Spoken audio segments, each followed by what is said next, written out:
ముందుగా అందరికీ నమస్కారం. ఏదైతే ఒక పవిత్రమైన ఆశయంతో ఒక మంచి లక్ష్య సిద్ధి కోసం 2021 ఫిబ్రవరి 12న నా ఎమ్మెల్యే పదవికి రాజీనామా చేశాను. ఆ రాజీనామా చేసిన తర్వాత మీ అందరూ కూడా తెలుసు, స్వయంగా హానరబుల్ స్పీకర్ గారు కూడా కలిసి ఆ రాజీనామాని ఇట్లా స్పీకర్ ఫార్మేట్లో ఇచ్చాం, ఆమోదించండి అని చెప్పి ఆయన ఆమోదాల వలస ఆయన గృహానికి వెళ్ళి ఆయన్ని రిక్వెస్ట్ చేయండి పర్సనల్గా. అంతేకాదు ఆ తర్వాత ఒక 2-3 సార్లు ఫోన్లో కూడా మాట్లాడారు స్వయంగా. ఇట్లా రాజీనామా ఇచ్చాం, ఏమన్నా టెక్నికల్గా మీకు ఇబ్బంది లేదు, దాంట్లో ఫార్మేట్లో ఇచ్చాం. ఈ రాజీనామా ఉద్దేశం కూడా ఏంటంటే, ఏదైతే ఒక తెలుగువాడి గుండె చప్పుడు, ఒక విశాఖపట్నానికి ఒక ఆత్మగౌరవం, ఎంతో మంది ప్రాణత్యాగంతో పోరాట సాధించుకున్న విశాఖపట్నం స్టీల్ ప్లాంట్ ప్రైవేటైజ్ అయిపోతుంది. ఈ ప్రైవేటైజేషన్ కాకూడదు ఎట్టి పరిస్థితుల్లో. విశాఖపట్నంలో ఎదిగిన వ్యక్తిగా, విశాఖపట్నం ద్వారా గుర్తింపు పొందిన వ్యక్తిగా, ఒక గౌరవం పొందిన వ్యక్తిగా విశాఖపట్నానికి సంబంధించిన గుండె చప్పుడు ఆగిపోతుంటే నా వంతు బాధ్యతగా నేను అప్పుడు ఉన్న ఎమ్మెల్యే పదవికి రాజీనామా చేయాలని నిర్ణయం తీసుకొని ఆ రోజు అందరి ముందు చెప్పడమే కాకుండా స్టీల్ ప్లాంట్ ఏదైతే గత 3 సంవత్సరాలుగా పోరాటం చేస్తా ఉన్నారో ఆ పోరాట కమిటీ దగ్గర కూడా అఫీషియల్ గా మళ్ళీ ఆ రాజీనామా లేఖలు కూడా ఇవ్వడం జరిగింది. అయితే మనం ఎన్ని సార్లు ఆయన కలిసినా అడిగినా ఆ రాజీనామాని ఒక కోల్డ్ స్టోరేజ్ లో ఉంచడం జరిగింది. రాజీనామాని అయితే కోల్డ్ స్టోరేజ్ లో ఉంచారు, కానీ ఆ రాజీనామా ఎఫెక్ట్ తోటి ఆ మూవ్మెంట్ కొంచెం ట్రిగ్గర్ కావటం, ఆ తర్వాత మన సోదరులు పల్లా శ్రీనివాస్ గారు ఆమరణ నిరాహార దీక్ష చేయటం, అది మరింత ఉధృతం కావటం. మరి మా నాయకులందరూ కూడా బండారు గారు కావచ్చు, బాగ్జీ గారు కావచ్చు, లేకపోతే ఎమ్మెల్సీ రామారావు గారు కావచ్చు, మిగతా పార్టీకి సంబంధించిన నాయకులు, అఖిలపక్షం అందరూ కూడా ఎప్పటికప్పుడు ఆ పోరాట కమిటీ చేస్తున్న కార్యక్రమాల్లో పాల్పంచుకుంటూ దాన్ని ఇప్పటిదాకా కూడా కొనసాగిస్తున్న విషయం మనం చూస్తా ఉన్నాం. అయితే నేను ఇక్కడ ఒకటే మీ ద్వారా ఈ ప్రభుత్వ పెద్దలు తెలియజేస్తా ఉన్నాను. ఆ రోజు నేను రాజీనామా చేసినప్పుడు, లేదు పల్లా శ్రీనివాస్ ఆమరణ నిరాహార దీక్ష చేసినప్పుడు, ఈ ప్రభుత్వ పెద్దలు అప్పట్లో ఇక్కడ ఇన్ఛార్జిగా ఉన్న ఎంపీ రాజ్యసభ సభ్యులు సాయిరెడ్డి గారు, లేకపోతే జిల్లాకు సంబంధించిన మంత్రులు, లేకపోతే అధికార పార్టీ ఎమ్మెల్యేలు కొంతమంది మాకు సంఘీభావంగా కానీ వాళ్ళు ఇటువంటి పోరాటాలు కానీ చేస్తుంటే ఖచ్చితంగా కేంద్ర ప్రభుత్వం దిగొచ్చి ఉండేది. కానీ ఎక్కడ కూడా కల్లబల్లి కబుర్లు చెప్పడం, ఏదో కాకమ్మ కబుర్లు చెప్పడం, లేకపోతే కుంటి సాగులు చూపించడం, తూతూ మంత్రంగా మేము కూడా ఈ స్టీల్ ప్లాంట్ ప్రైవేటైజేషన్కి వ్యతిరేకం అని చెప్పి కబుర్లు చెప్పడం తప్ప ఆచరణలో ఎక్కడ కూడా దానికి సంబంధించిన పోరాటాలు కానీ లేకపోతే సంఘీభావం కానీ తెలియజేయాలి. ముఖ్యమంత్రి గారైతే ఈ నిర్ణయం వచ్చిన తర్వాత కొన్ని 100 సార్లు విశాఖపట్నం వచ్చుంటారు, విశాఖపట్నం ఎయిర్పోర్ట్కి వచ్చుంటారు, విశాఖపట్నం చుట్టుపక్కల ప్రాంతాలకు వచ్చుంటారు. కనీసం పోరాట కమిటీ కలవాలని ప్రయత్నం చేస్తే కూడా ఒకే ఒక్కసారి, అది కూడా ఎయిర్పోర్ట్ బయట ఒక టెంట్ లో, అది మొక్కుబడి తంతుగా కలిసి వాళ్ళ దగ్గర ఒక రిప్రజెంట్ తీసుకున్నాడు. మన పక్క రాష్ట్రాల్లో ఛత్తీస్గఢ్ వాటికి సంబంధించిన రాష్ట్రాలు, అక్కడ ఒక ప్లాంట్ ప్రైవేటైజేషన్ కి కేంద్రం నిర్ణయం తీసుకుంటే అక్కడ ముఖ్యమంత్రి ఏ విధంగా స్పందించాడో ఒక్కసారి మనం గుర్తు చేసుకోవాల్సిన అవసరం ఉంది. మరి ఒక ముఖ్యమంత్రి హోదాలో మీరు రండి చూస్తాను, ఎవరు వచ్చి ఈ ప్లాంట్ తీసుకుంటారో వాళ్ళ సంగతి నేను చూస్తానని చెప్పి ఎప్పుడైతే ముఖ్యమంత్రి అన్నాడో వాళ్ళ ప్రైవేటైజేషన్ ప్రాసెస్ మొత్తం కూడా ఆపు చేయాల్సిన పరిస్థితి ఆ రాష్ట్రంలో వచ్చింది. మరి ఇక్కడ మన రాష్ట్రంలో ఉన్న ముఖ్యమంత్రి ఏ రోజు కూడా ఈ స్టీల్ ప్లాంట్ ప్రైవేటైజేషన్ సంబంధించి ఒక్కటంటే ఒక్కసారి కేంద్రంలో వెళ్లి మోడీ గారితో గట్టిగా మాట్లాడిన సందర్భాలు లేవు. అయితే ఇక్కడ మనం కూడా అర్థం చేసుకోవాలి, ఎవరు గట్టిగా మాట్లాడగలరంటే ఎవరైతే చిత్తశుద్ధిగా నిజాయితీగా ఉంటారో అటువంటి వాళ్లే కేంద్రం నిలదీయగలరు. కానీ మన దురదృష్టం, పాపం జగన్మోహన్ రెడ్డి గారికి లెక్కలేనన్ని కేసులు మెడ మీద వేలాడుతా ఉన్నాయి. మరి ఆయన మోడీ దగ్గరికి వెళ్లి మెడలు వంచుకోవాలి తప్ప మెడలు వంచే పరిస్థితి మోడీ గారిది ఆయన చేయలేడు, అది ఆయన ఆసక్తి. ప్రజలైతే మద్దతు ఇచ్చారు, బ్రహ్మాండంగా 151 ఎమ్మెల్యేలు 22 ఎంపీలు గెలిపించారు, ఒక బ్రహ్మాండమైన మ్యాండేట్ ఇచ్చారు. కానీ ఆయనకున్న కేసులకు భయపడిపోయి ఢిల్లీకి వెళ్ళిన ప్రతిసారి కూడా మోడీ గారికి మసాజ్ చేస్తున్నారు తప్ప ఆయన మెడలు వంచే ప్రయత్నాన్ని ఎప్పుడు కూడా చేయలే. ఏ ఒక్కసారైనా కనీసం ఈ స్టీల్ ప్లాంట్ ఇట్లా కోట్ల మందికి సంబంధించిన గుడి చప్పుడు, వేలాది మంది ఉద్యోగులు ఉన్నారు, లక్షలాది మంది పరోక్షంగా ఉన్నారు, కార్మికులు ఉన్నారు, నిర్వాసితులు ఉన్నారు. ఇంత స్టీల్ ప్లాంట్ అనేది తెలుగు వాడికి ఒక ఆత్మగౌరవం. దీన్ని ఎట్టి పరిస్థితుల్లో కూడా ప్రైవేటైజ్ చేయడానికి వీల్లేదు. మీరు మైన్స్ అలొకేట్ చేయండి, లేకపోతే ఇంకేదైనా ఆల్టర్నేటివ్ దానికి సొల్యూషన్ చెప్పండి, ఫైనాన్షియల్ అసిస్టెన్స్ ఇవ్వండి అని చెప్పని ముఖ్యమంత్రి హోదాలో ఏ రోజున ఒక్కసారైనా మోడీ గారిని అడుగుంటే ఈ రోజు ఈ పరిస్థితి వచ్చి ఉండేది కాదు. మరి గతంలో నేను ఎంపీగా ఎర్రనాయుడు గారు, ఎంవీఎస్ మూర్తి గారు అందరూ ఎంపీలుగా ఉన్నప్పుడు కూడా ఒకసారి వాజ్పేయి గారు ప్రధానమంత్రి గారు అప్పుడు కూడా సేమ్ డిజిన్వెస్ట్మెంట్ ప్రపోజల్ పెట్టి కొంత దీన్ని డైల్యూట్ చేయాలని ప్రపోజల్ వస్తే ఆ రోజు ఎర్రనాయుడు గారి ఆధ్వర్యంలో చంద్రబాబు నాయుడు గారి ఆదేశాల మేరకు మేమందరం కూడా వాజ్పేయి గారిని కలిస్తే ఆ ప్రపోజల్ ఆగిపోయిన విషయాన్ని కూడా ఈ సందర్భంగా గుర్తు చేసుకోవాల్సిన అవసరం ఉంది. ఈ బ్యాక్డ్రాప్ ఇది. ఈ నేపథ్యంలో ఆ రోజు మేము ఆలోచించి ఇట్లా ఒక రాజీనామా ఆ రోజు నేను 21 ఫిబ్రవరి 12 ఆ రోజు రాజీనామా పత్రాన్ని సమర్పించాను. మీ అందరూ కూడా గుర్తుందని. ఎక్కడా దీంట్లో కండిషన్స్ కానీ లేకపోతే ఇంకోటి లేకుండా ఏదైతే వాళ్ళు కావాలన్నారో ఆ విధంగా వాళ్ళు కోరుకున్న ఫార్మెట్ లో తెలుగు, ఇంగ్లీష్ అన్ని భాషల్లో కూడా వాళ్ళకి ఆ రాజీనామా పత్రాన్ని సమర్పించడం జరిగింది. అంటే ఎగ్జాక్ట్ గా 21 ఫిబ్రవరి 12 అంటే 2 సంవత్సరాల 11 నెలల మరి దాదాపు ఇంకొక 15-20 డేస్ లో 3 years కంప్లీట్ అవుతుంది నేను రాజీనామా చేసి. అంటే ఈ 3 years లో మధ్యలో ఆయన పర్సనల్ గా కలిసాం, ఆయన ఇంటికి వెళ్ళి ఫోన్ ద్వారా రిక్వెస్ట్ చేశాం. కాకపోతే అక్కడ స్పీకర్ గారు కూడా ఆయన హెల్ప్లెస్నెస్ తెలియజేశారు. ఆయన చేతిలో ఏముంది మనందరికీ తెలిసిన విషయమే. ఏం చేయాలన్నా మళ్ళీ ముఖ్యమంత్రి గారి దానికి కన్సెంట్ ఇవ్వాలి. స్పీకర్ గారు సర్వస్వతంత్రులు యాక్చువల్గా అయితే, కానీ ఈ సిస్టమ్ లో స్పీకర్ గారి చేతిలో ఏమి లేకుండా అది కూడా ముఖ్యమంత్రి గారు కనుసన్నల మేరకు నడుచుకునే సిస్టమ్ ఈ రోజు రాష్ట్రం నడుస్తుంది. కాబట్టి స్పీకర్ గారు ముఖ్యమంత్రి గారి ఆదేశాలు లేవని చెప్పని ఆయన రాజీనామాని ఆమోదించలేదు. Okay right, ఆమోదించలేదు. మీకు రకరకాల కారణాలు. ఎందుకంటే ఆ రాజీనామా ఆమోదిస్తే బై ఎలక్షన్లు వస్తాయి.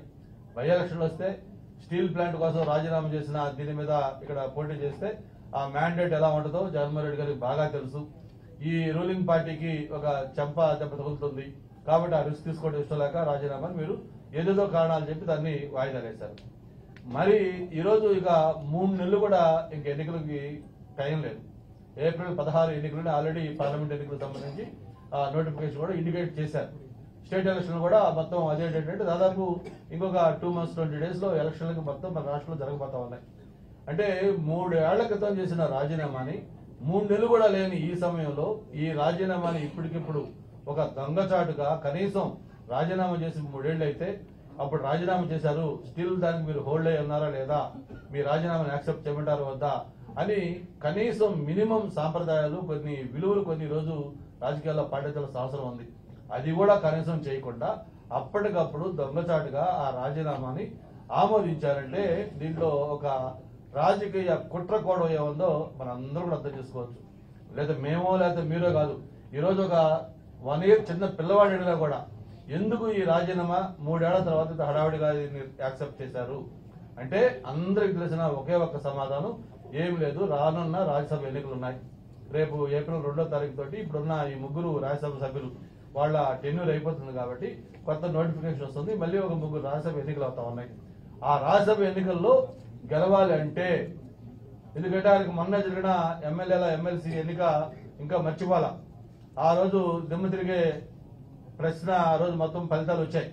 ఏదైతే మా అనురాధ గారు ఎమ్మెల్సీని పెడితే ఎలాగైతే మనం గెలిచామో ఇప్పుడు రాజ్యసభలో కూడా ఖచ్చితంగా 3 రాజ్యసభ సభ్యులు వాళ్ళు గెలిచే పరిస్థితి లేదు. ఖచ్చితంగా తెలుగుదేశం పార్టీ మద్దతు ఇచ్చిన వాళ్ళు లేకపోతే వైసీపీకి సంబంధం లేని వాళ్ళు ఒక రాజ్యసభ ఖచ్చితంగా 100కి 100 పాళ్ళు గెలిచే అవకాశం ఉంది. అందుకే ఈ రోజు దాన్ని అడ్డుకోవాలి. ఎలాగైనా సరే రాజ్యసభలో 3 సీట్లు గెలుచుకోవాలంటే తెలుగుదేశం పార్టీకి సంబంధించిన బలం తగ్గించాలి.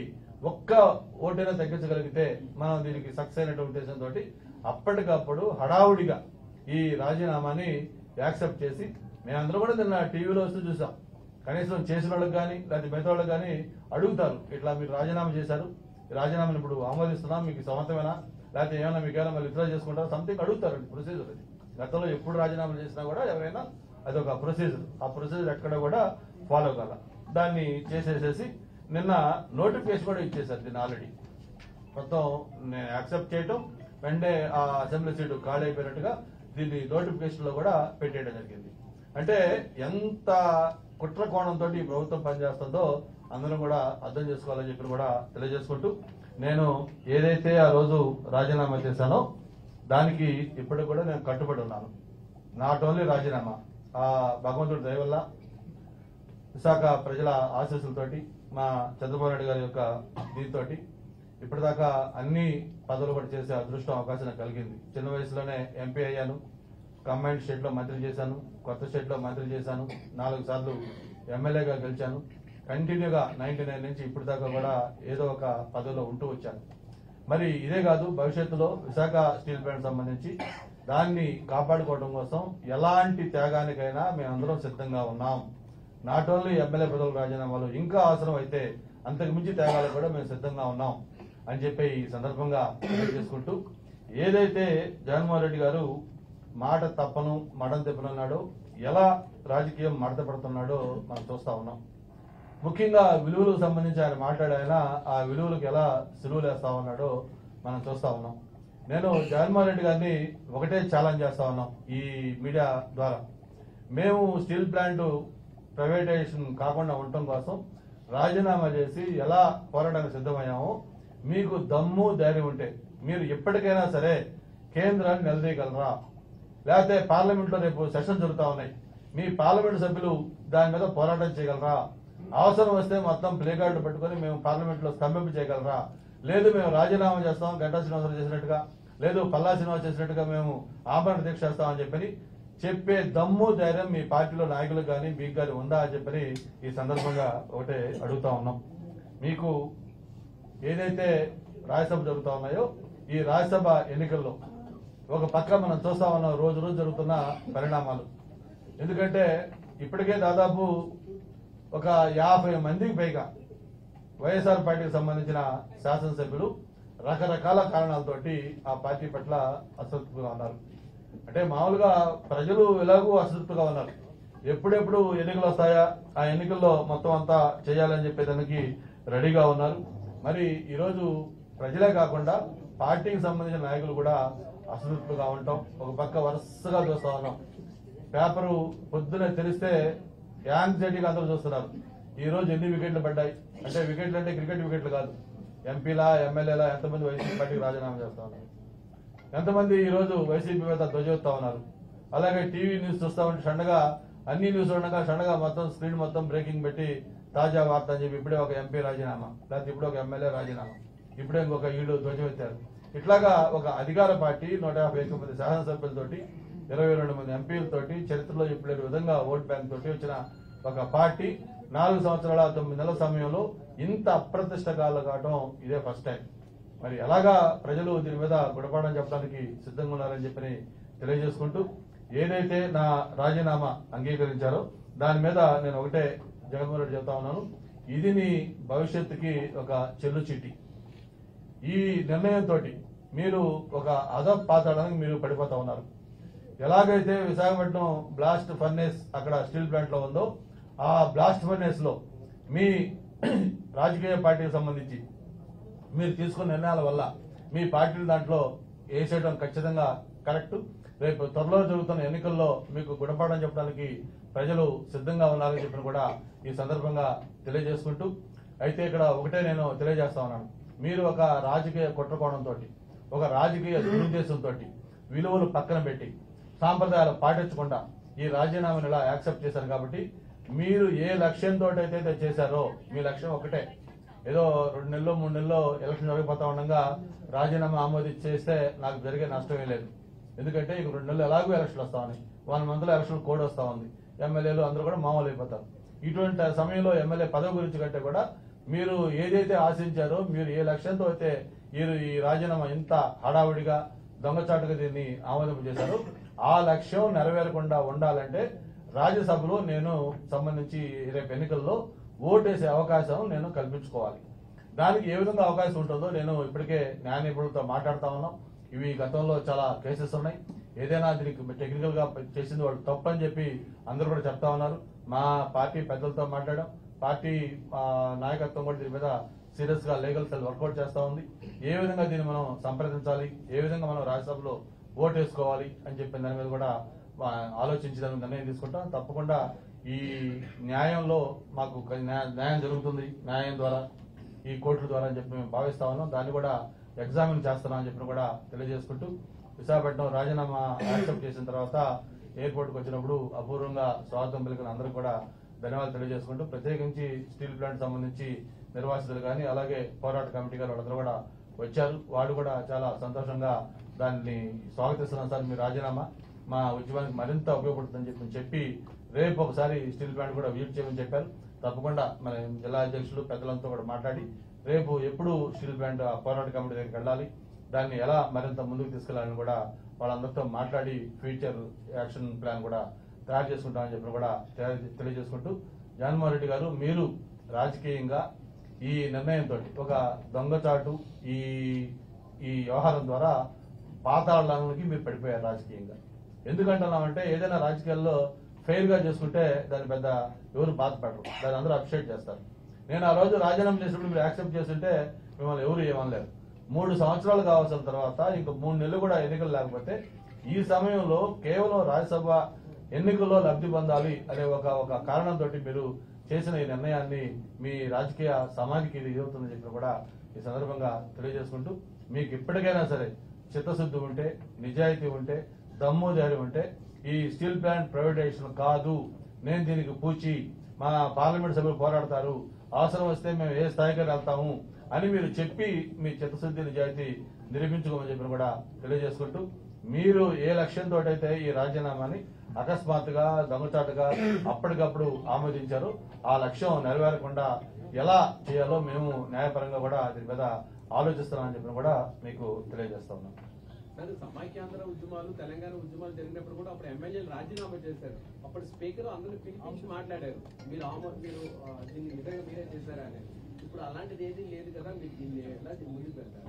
అదే కదా ఇప్పటిదాకా నేను చెప్పింది అదే. మేము అందరం కూడా అప్పుడు రాజీనామా చేసాం, మేము కూడా దానికి ఒక సమైక్యాంధ్రలో యాక్టివ్ రోల్ ప్లే చేసాం. మేము రాజీనామాలు చేస్తే ఆ రాజీనామాలు ఎవరు యాక్సెప్ట్ చేయలేదు. ఒకళ్ళు నాట్ ఓన్లీ సమైక్యాంధ్ర, ఇప్పటిదాకా చరిత్రలో ఎవరైనా రాజీనామా చేస్తే రాజీనామా యాక్సెప్ట్ చేసే ముందు ఆ చేసిన వ్యక్తిని పిలిచి మాట్లాడటం స్పీకర్ది కనీస ధర్మం, బాధ్యత. ఎందుకంటే రాజీనామా అనేది ఒక ఎమోషన్ లో చేసి ఉండొచ్చు, ప్రజలతో చేసి ఉండొచ్చు, లేకపోతే వేరే ఇంట్రెస్ట్ చేసి ఉండొచ్చు.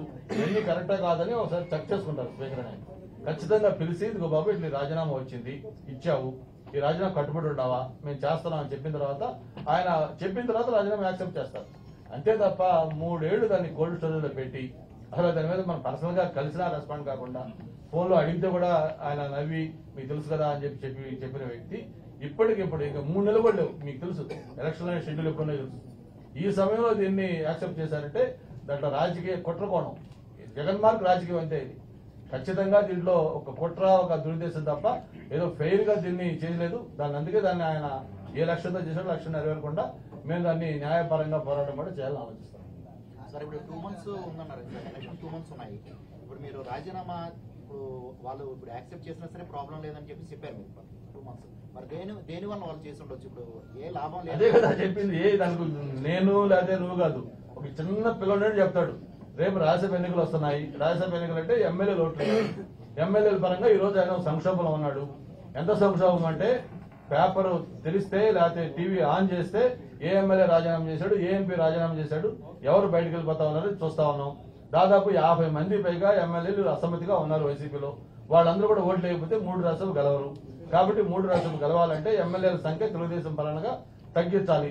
తగ్గించు చూస్తే అప్పుడెప్పుడు 3 ఏళ్ల క్రితం రాజీనామా ఆయన గుర్తొచ్చింది. సో ముందు దాన్ని యాక్సెప్ట్ చేయండి అంటే ఒక మాకు ఉన్న నెంబర్లో తగ్గినట్టు కదా. అట్లాగా చేయాలని చెప్పి ఒక రాజకీయ కుట్ర కనిపిస్తుంది. ఇట్లా వేరే ఆయన ఉద్దేశం ఏమీ లేదు, ఆయన దిగజారుడుతనం అంతే. ఎమ్మెల్సీ ఎన్నికల్లో మీకు సంఖ్యాబలం లేకపోయినా అనూహ్యంగా మీ అభ్యర్థిని గెలిపించుకోగలిగారు. ఇప్పుడు రాజ్యసభ ఎన్నికల్లో కూడా అలాంటి వ్యూహం ఏదైనా తెలుగుదేశం పార్టీ వ్యూహాలు ముందు చెప్పరు, బట్ డెఫినెట్ గా ఒకటే చెప్పగలను, వైఎస్ఆర్ పార్టీ మాత్రం 3 రాజ్యసభ క్యాండిడేట్లు మాత్రం గెలవలేరు 100%. మూడిట్లో 3 గెలవలేరు. అంటే 1, 2 గెలవచ్చు, 3 అయితే గెలవచ్చు. అది అంటే ఏది కలవడం చెప్పట్లేదు. గంటా గారు, మీరు ప్రతిదీ జగన్మోహన్ రెడ్డిని ఆపాదిస్తూ ఉన్నారు. ఉమ్మడి ఆంధ్రప్రదేశ్ లో ఒక స్పీకర్ అయిన వెంటనే పార్టీకి రాజీనామా చేసి స్వతంత్ర ప్రతిపత్తితో చేశారు లెజిస్లేచర్. స్పీకర్ కదా ఇక్కడ మాట్లాడారు. తమ్మినేని సీతారాం గారి ఆలోచన విధానాన్ని మీరు ఎక్కడ అంటే స్పీకర్ హోదాలో ఉన్న వ్యక్తి కదా తప్పు కాదు పాప, ఇక్కడ స్పీకర్ హెల్ప్లెస్నెస్. స్పీకర్ ఏం చేయగలరు? అదే నేను చెప్పింది. స్పీకర్ ఉన్న పవర్స్ ని ఆ విధంగా ఈ రోజు సిస్టమ్ అట్లా లాగేసింది.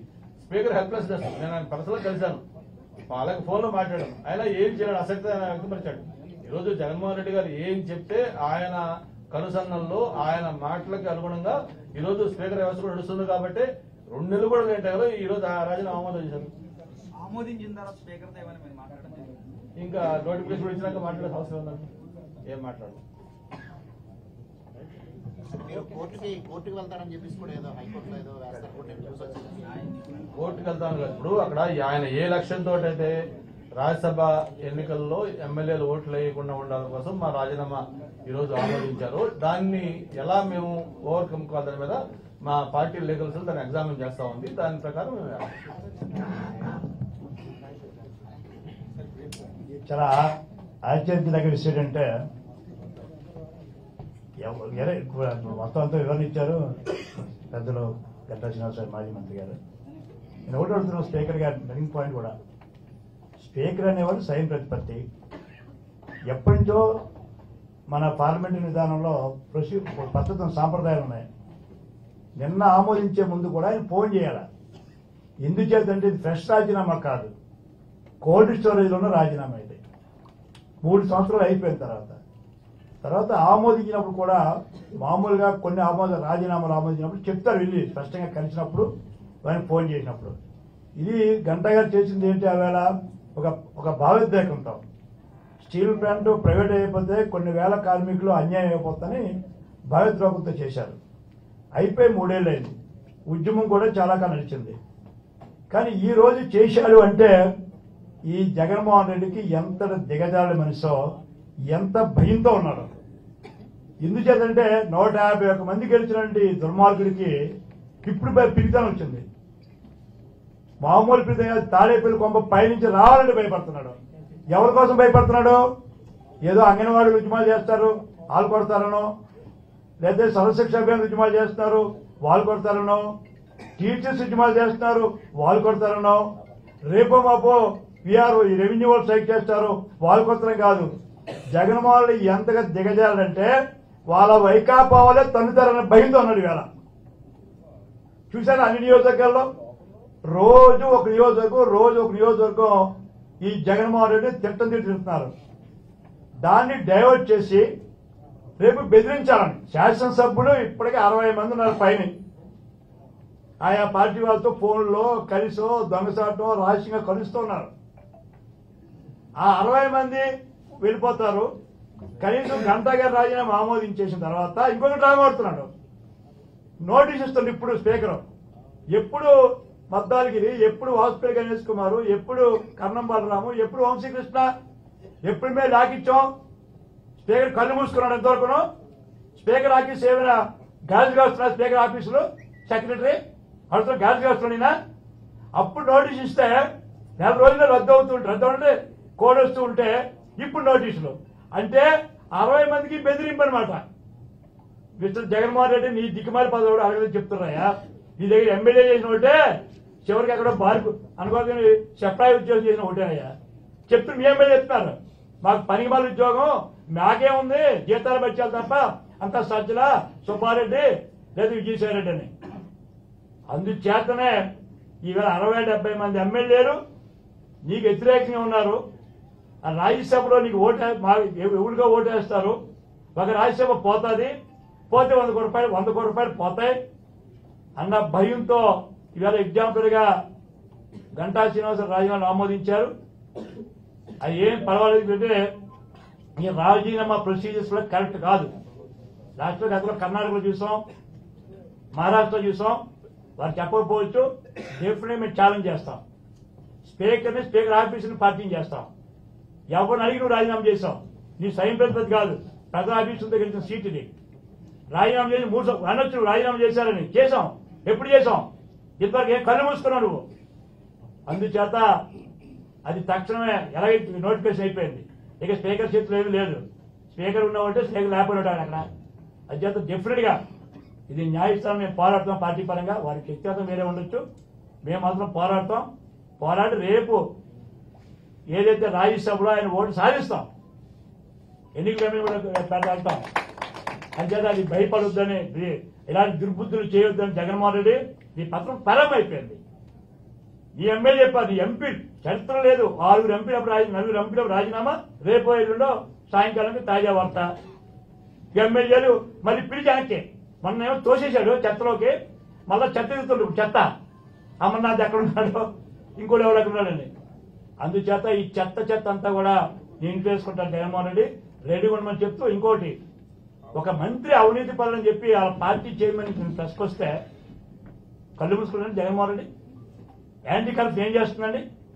రోజా అనే ఒక మంత్రి నా దగ్గర డబ్బులు తీసుకున్నది, నాకు చైర్మన్ పదవి ఇచ్చింది అని చెప్పి వీడియోలు రిలీజ్ చేస్తే అది కరప్షన్ అవినీతి రాదని జగన్మోహన్ రెడ్డి అంటే నేనే తింటున్నాను కదా, నేనే కదా అవినీతి పడిన కదా, నా మంత్రులు చేస్తాం అనుకుంటున్నావా?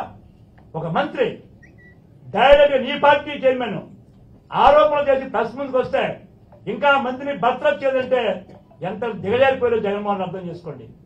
ఏ ఒక్కరు సమాజంలో ఏ ఒక్కరు క్షమించరు. ఎన్టీ రామారావు గారు పాపం ఏసీపీలో ట్రాప్ అయితేనే రామచంద్ర మంత్రి తీసేశారు. అలాగే మన ఒడిశాలో మంత్రి ఆరోపణ వస్తే తక్కనే మంత్రి తీసేశాడు. అలాగే మన ఢిల్లీ ఆప్ మంత్రి గారు ఒక మినిస్టర్ ఆరోపణ వస్తే రాజీనామా చేయించారు. ఏమిటి జగన్మోహన్ రెడ్డి అంటే నీ అవినీతి మహిళలో అవినీతి కంపులో నీ మంత్రి ఆధారాలతో వస్తే నువ్వు రోజా ఈ పనికి బర్తరఫ్ చేయాలి కదా. నడుతున్న రిక్వెస్ట్ గవర్నర్ సార్, తమరు చాలా పెద్ద స్థానంలో వచ్చిన గవర్నర్, తమరు చాలా సుప్రీంకోర్టు న్యాయమూర్తి చేశారు, తక్షణ విచారణ చేయించారు గవర్నర్ గారు. మినిస్ట్రీ కౌన్సిల్ ఆఫ్ మినిస్టర్ మీరు ప్రమాణ స్వీకారం చేయించారు. అంచేత తక్షణమే రోజాని బర్తరఫ్ చేయండి గవర్నర్ గారు, ఎంక్వైరీ చేయండి. ఎవరిచ్చింది? తెలుగుదేశం వాళ్ళు, పత్రికలో, వేరే పార్టీ కాదు, ఆల పార్టీ ఆల కాన్స్టిట్యూన్సీ మున్సిపల్ చేయమని చెప్తే రోజాని ఇంకా బర్తరఫ్ చేయదంటే ఎంత దిగజారిపోయినాడు ఈ ముఖ్యమంత్రి అర్థం చేసుకోమని చెప్తూ, జగన్మోహన్ రెడ్డి నువ్వు చూసుకో, నీ రాజ్యసభలో ఒక రాజ్యసభ ఎగిరిపోవడం ఖాయం. నువ్వు ఎన్ని గుంజీలు చేయు, ఎన్ని కుట్రలు చేయు, ఎన్ని కుతంత్రాలు చేయు, ఎమ్మెల్యేలు స్వేచ్ఛగా అంతరాత్మ ప్రబోధంతో ఎవరైతే 3వ అభ్యర్థి ఉంటాడో ఆ అభ్యర్థికి ఓటు వేయడం ఖాయం. ఒక రాజ్యసభ ఈ జగన్మోహన్ రెడ్డి ఖాతా నుంచి జారిపోవడం ఖాయం, 100 కోట్లు కోల్పోవడం ఖాయం. నమస్కారం. గతంలో 23 ఎమ్మెల్యేలు 3 ఎంపీలు తీసుకున్నప్పుడు అప్పుడు మీరే ప్రొసీజర్ ఫాలో అయ్యారు. కరెక్ట్ అడిగారు. అదే రాజశేఖర రెడ్డి తీసుకున్నప్పుడు ఏ ప్రొసీజర్ ఫాలో అయ్యారు జగన్మోహన్ రెడ్డి? రాజశేఖర రెడ్డి ఆ రోజు మా నందికొట్టూరు ఎమ్మెల్యేని టీఆర్ఎస్ ఎమ్మెల్యే తీసుకున్నప్పుడు అప్పుడు గడ్డి పీకుతున్న రైలందరూ ఈ సాక్షి ఛానల్ సాక్షి పేపర్ను ఈ సాంప్రదాయాన్ని స్టార్ట్ చేసింది ఎవరు? ఈ దేశంలో ఈ దిక్కుమాల పని చేసింది ఎవరు? రాజశేఖర రెడ్డి. అప్పుడు ఏంటది? మా ఎమ్మెల్యే తీసుకెళ్లాడు రాజశేఖర రెడ్డి. మా ఎమ్మెల్యే కాదు, ఈ చంద్రశేఖర్ కేసీఆర్ ఎమ్మెల్యేని ముగ్గురు, ఒక ఆయన ముకుందుగా చనిపోయారు పాపం, నా కొలీగ్ నాతో ఎమ్మెల్యే చేశారు ఆయన కరీంనగర్, ఇంకో 2 హైదరాబాద్ వాళ్ళు. అప్పుడు ఏం చేశాడు ఈ జగన్మోహన్ రెడ్డి? అది బాబు చెప్పలేకుండా నాన్న తప్పిది మనం చేసుకోవాలని మేము అడిగాం. చంద్రబాబు లేఖ రాశాడు, ఆనవాయితీ ఇచ్చాడు, కొనసాగింది. అదే తెలంగాణ ఈ దిక్కుమాలు చేసిన రాజశేఖర్ ఈ దిక్కుమాల పనికి ఆయన కేసీఆర్ కూడా చేశాడు.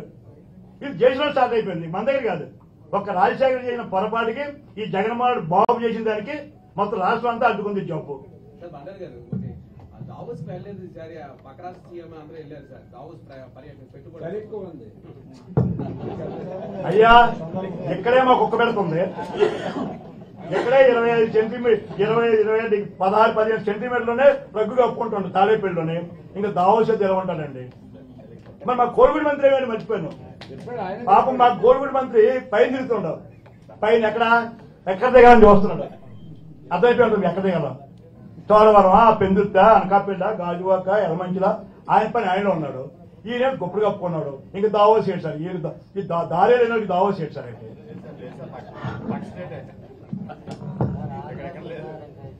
విలేకరు సోదరులందరికీ నమస్కారం. ఈరోజు ఏదైతే స్పీకర్ గారు 3 సంవత్సరాల తర్వాత ఈ రాజీనామాను ఆమోదించడం చాలా దారుణం అండి. ఎందుకంటే ఏ రాజకీయ నాయకుడికైనా ఒక పరిణితి ఉండాలి. రాగదేశాలకి లేకుండా చేయాల్సినటువంటి అవసరం ఉంది. జగన్మోహన్ రెడ్డి గారు కేవలం రేపు ఎంపీ రాజ్యసభ ఎంపీని గెలిపించుకోవడానికి ఇంకా ఒక 2 నెలలు ఎలక్షన్ ఉంటుండగా ఆమోదించారని చెప్పి మేము భావిస్తున్నాం. వెంటనే ఈ ఆలోచన మానుకోవాలని చెప్పేసి మేము తెలియజేస్తున్నాం. జగన్మోహన్ రెడ్డి గారికి వచ్చినటువంటి భయం ఏంటంటే రేపు ఎలాగైనా ఎంపీ సీట్లు గెలవాలి, ఆ గెలిచే పరిస్థితి లేదు కనుక ప్రతిపక్షంలో ఉన్నటువంటి వారిని సస్పెండ్ చేస్తే బాగుంటుంది, లేకపోతే డిస్క్వాలిఫై చేస్తే బాగుంటుందని ఒక ఆలోచనతో ఉన్నారు. మేము ఒకటే చెప్తున్నాం, ఆ రోజు గంటా శ్రీనివాసరావు గారు మాజీ మంత్రివర్యులు స్టీల్ ప్లాంట్ ఎంప్లాయీస్ ని, నిర్వాసితుల్ని, అక్కడ విశాఖపట్నం ప్రజల యొక్క మనోభావాలకు అనుగుణంగా ఆ రోజు వారు రిజైన్ చేయడం కానీ లేకపోతే మేము నిరాహార దీక్ష చేయడం కానీ జరిగింది. ఆ రోజు అది ఆమోదించకట ఈరోజు ఇంత ఆలస్యం చేసి ఇంకా ఎలక్షన్ రాజ్యసభ ఎలక్షన్ వస్తుంది కనుక చేయడం దారుణం అని చెప్పి తెలియజేస్తున్నాం. ఎందుకంటే అలాగే అంటున్నాం, మేము రాజకీయ నాయకులకు ఎప్పుడు కూడా ఏ కారణంతో చేశారు ఆ కారణాన్ని గమనించగలగాలి. కనుక ఇక్కడ గమనించకుండా కేవలం రాజకీయ ప్రయోజనాల కోసం వైఎస్ఆర్సీపీ పార్టీ తీసుకున్న నిర్ణయం చాలా దారుణం అని చెప్పి తెలియజేస్తున్నాం. రేపు మేము మా ఆది నాయకులైనటువంటి నారా చంద్రబాబు నాయుడు గారితో మేము సంప్రదించి లీగల్ గా ఏ విధంగా వెళ్ళాలి అన్న దాని మీద కూడా ఆలోచన చేస్తామని చెప్పి తెలియజేస్తాం. నమస్కారం.